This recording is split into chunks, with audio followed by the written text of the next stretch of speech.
Hello, I'm Christina Ennis, and welcome to the 2024 Mineral Resources Review, sponsored by Trajectory Engineering, powered by Gale Force Winds. I have the distinct pleasure of being joined now by Tony Wakeham, MHA for the District of Stephenville, Port-au-Port, and leader of the Progressive Conservative Party of Newfoundland and Labrador. Thank you, Tony, for joining me. Thank you for having me, Christina. Awesome. So to kick us off, Tony, can you give us a little bit of a snapshot of who Tony is, Sure. Maybe pre-politics that maybe folks might not be aware of at home, and tell me a little bit about what brings you to the show. Yep, I've had a different career. I've been involved in the public system. I've been involved in the private system. I, at one time, was a partner in a series of Kentucky Fried Chicken franchises and Pizza Hut. I actually once owned a movie theater. Oh, wow. So I've spent a lot of different things. Along the way, though, I spent the majority of time working in healthcare.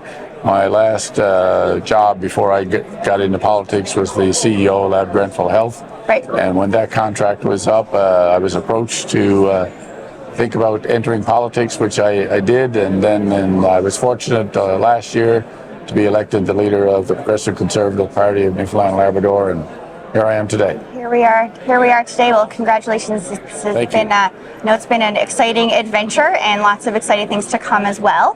Tony, can you tell us a little bit about what brings you to the Mineral Resources Review as leader of the Progressive Conservative Party? Why do you want to be here this week? Well, for me, I think, Christina, it's a time in our province when we start looking at how do we do things better? Is there a better way? And I always find that if you really want solutions to help you when you are in government, is go talk to the people that are actually working in those industries. Right. And that's what brought me here today. The opportunity to meet with people who are in the industry and actually making it happen, making it better, making improvements for Newfoundland and Labrador, creating jobs for Newfoundland and Labradorians. So to come and listen to some of their issues, some of their concerns, talk about how they see we as a government can do things better. Right. And this is a really unique space. There's a lot of folks here who are looking to invest in this province, across the island, also in Labrador. There's folks who have started businesses in smaller communities in regions that traditionally aren't where folks are starting new businesses, and they are thriving and they are succeeding.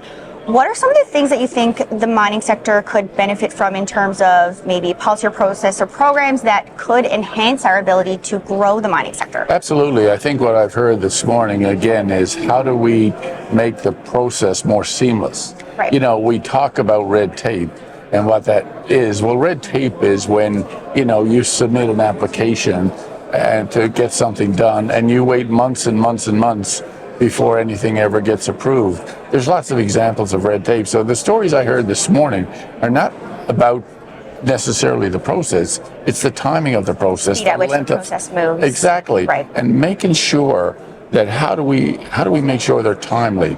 Because the last thing we want to do as a government, or should be concerned about, is being the cause of delay. Right. That's the last thing you want government to be, the cause of delay of a project starting up, the cause of delay of a project moving ahead. Those are the things that we ought to be able to do better as a government. Right. And those are delays that they don't just delay the company, it delays job creation, it delays revenue generation for the province, and we're looking for more revenue for the province every single day. So these are some things. That's absolutely right. Our philosophy, my philosophy, has always been that we need more people paying less tax, not less people paying more. And when we think about the opportunities here in mining in our province, it's not just the direct jobs in the mine itself. It's, as you mentioned, it's the spin-off jobs in those communities in rural Newfoundland and Labrador, creating employment right there. And that's part of what this will do. So, and it's not always about mega projects. No. It's, it's not about the 1,000 people you hire. It's about the 10 people you hire. Right. And the 15 and the 20. And we build it. And that's how we build our economy. And we do that by supporting industry, making sure that we're working with them, that, as I said, we don't become part of the problem. We need to be part of the solution and working with them to get it done. Absolutely. One thing that I've noticed actually walking around here today is there's cohorts of folks, they have similar t-shirts on. I believe they're students. There's a lot of young people here at this event. What do you think the mining sector, or kind of the industry, energy, technology sector for young people, what does that mean for folks who might have left the province in the past or are going to graduate university soon? Yeah, it's great you bring that up, because I actually talked to a company here today that were very complimentary of the College of the North Atlantic and MUN. But it's about how do we make sure that the students we're training have those job opportunities here at home. How do we redefine our programs, maybe some of the programs that we're offering, so that we're actually educating people for the jobs that are right here in Newfoundland and Labrador. And that became part of that. So that was an excellent discussion, and you're 100% correct. That's what we ought to be focused on. So how do we retain younger people here and make sure we create that environment, create the jobs for them to stay? Exactly. And research has shown that where people study is where they will stay. So making those connections, and even the community sector and municipalities and healthcare and everything kind of working together to make sure the opportunities that are in a lot of rural areas in the province can stay there, and people can move there and live there and create a life there.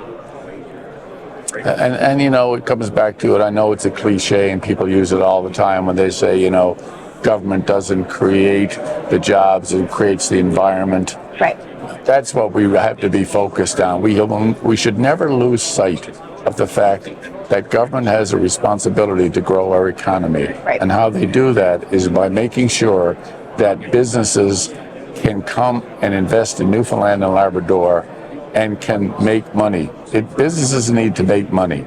We need to support that, but we make sure it's done right. So it's not about giving up anything. It's about making sure the process is done correctly, and that we, though, find a way to make sure it's done efficiently. Excellent. Well, I'm looking forward to learning more as time goes on about how some of these processes can be made better to enable a lot of these opportunities to materialize and bring lots of benefits to the province, both on the island portion and across Labrador. Tony, is there anything you want to leave folks with who are watching on social media at home? Well, the one thing I will say to the people at home that I have said before is that we can do better, we must do better, and we will do better. Excellent. Thank you. Thank you so much for joining me here, Tony.